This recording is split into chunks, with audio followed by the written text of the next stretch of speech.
કોમલબેન આવે એ પહેલા mobile set કરી અને રેકોર્ડિંગ ઓન કરી દો. ઓકે.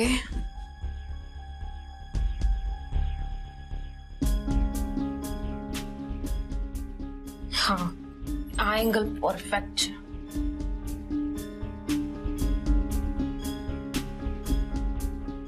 અરે કોમલબેન, કેમ છો તમે? કેવી છે તબિયત હવે? બેસો બેસો.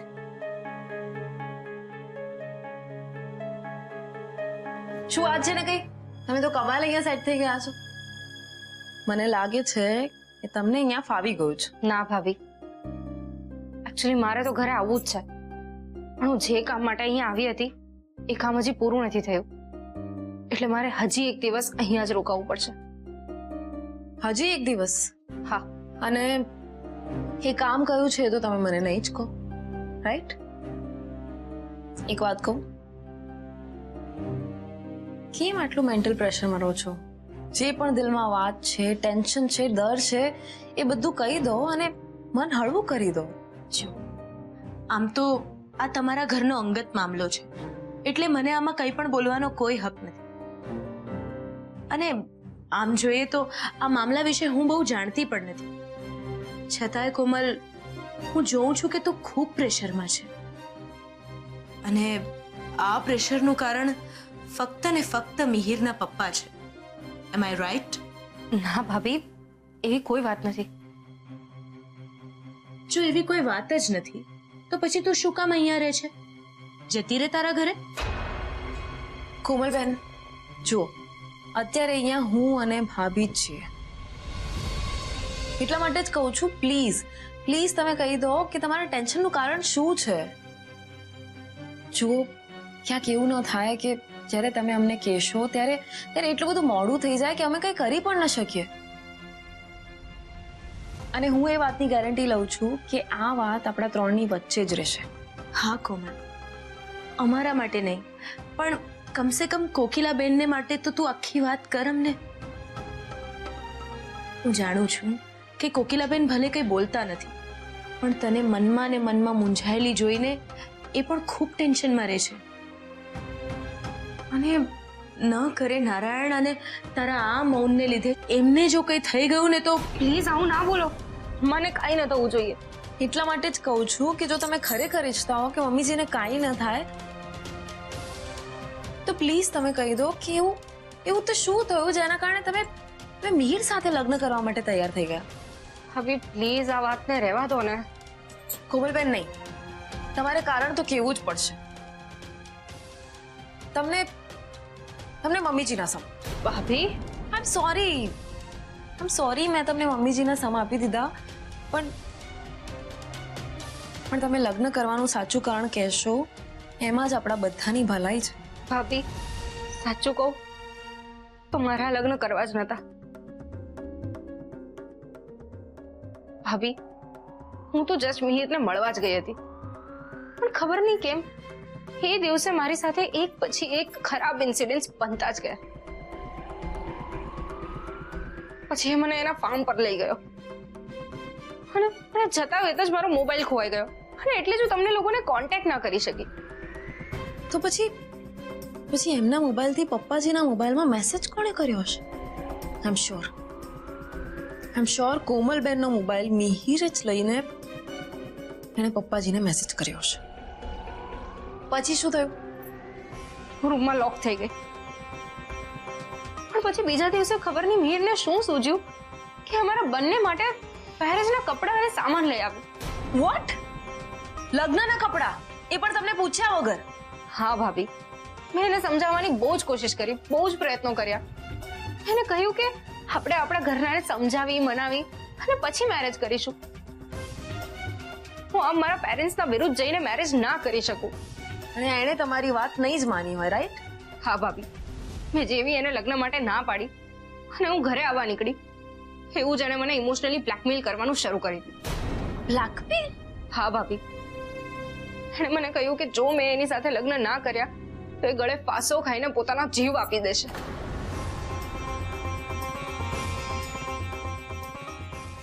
મેરે તો શું કર્યું છે? સ્ટોપ ઇટ મિહિર, આ શું ગાડાવાળા કરી રહ્યો છે તું? મીર પ્લીઝ નીચે ઉતર. કોમલ, તને ખોવા કરતા મરી જવું બેટર છે. મેં મીરને સમજાવવાની બહુ જ કોશિશ કરી અને મારી વાત સાંભળવા માટે તૈયાર જ નહોતો અને પછી એના પપ્પા આવી ગયા. મિહિરના પપ્પા? એમણે શું કહ્યું?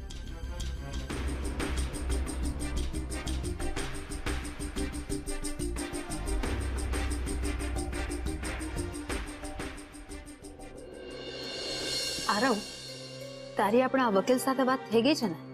હા માં, બધી જ વાત થઈ ગઈ છે. આપણા બધા જ પેપર્સ રેડી છે.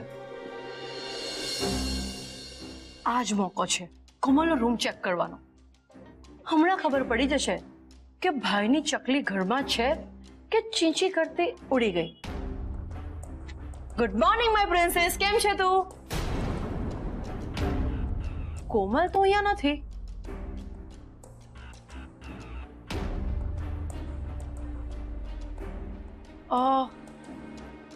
કોમલ તો અહીંયા પણ નથી. મને આરવના રૂમમાં ચેક કરવા દે.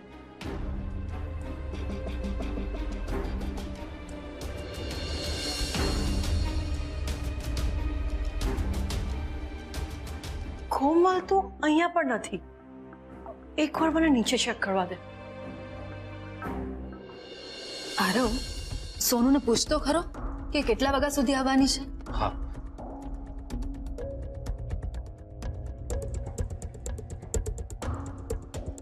માં, ફૈબા શું કરી રહ્યા છે?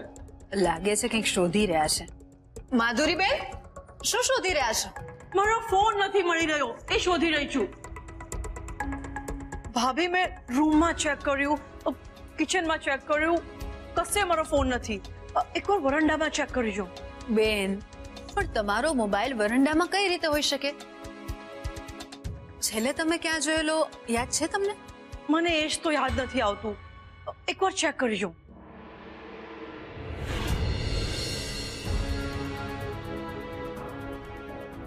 કોમલ તો અહીંયા પણ નથી. ધેટ મીન્સ મારી શંકા સાચી પડી. કોમલ ગઈકાલથી આ ઘરમાં નથી અને આ લોકો મને બેવકૂફ બનાવી રહ્યા છે. બેન, મળ્યો તમારો ફોન? હા ભાભી, મેં આખા ઘરમાં શોધ્યું. મારો ફોન તો મળી ગયો પણ મને કોમલ ક્યાંય ન મળી.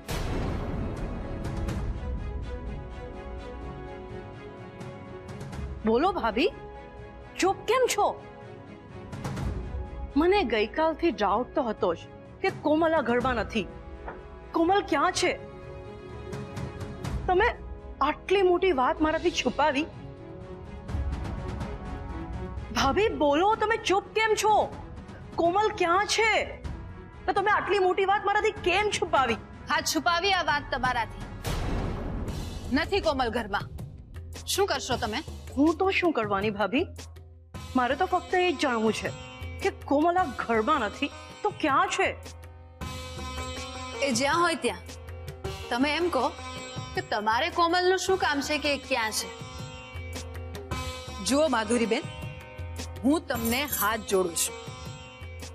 અત્યારે આપણા ઘરમાં જે સમસ્યા ઉદ્ભવી છે ને, એને સુલઝાવવા માટે અમે પ્રયત્ન કરી રહ્યા છીએ અને એના ભાગરૂપે અત્યારે કોમલ આ ઘરમાં નથી.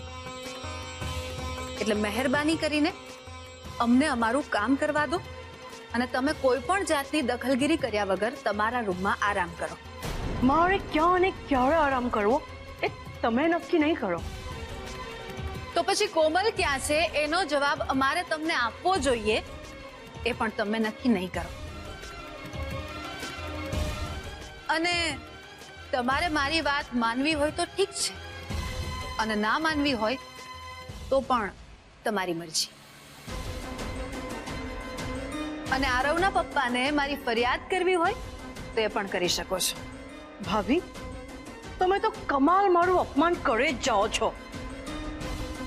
ફૈબા please try to understand. Aarav, તું મને સમજાવવા કરતા તારી મમ્મીને સમજાવ. મને તો કોમલની ચિંતા છે, મેં એટલા માટે પૂછ્યું હતું. ફૈબા, હું તમારું કન્સર્ન સમજી શકું છું, પણ માનું અત્યારે મગજ ઠેકાણે નથી. એટલે જો તમે આર્ગ્યુમેન્ટ નહીં કરો તો માં તમને કંઈ નહીં કહે.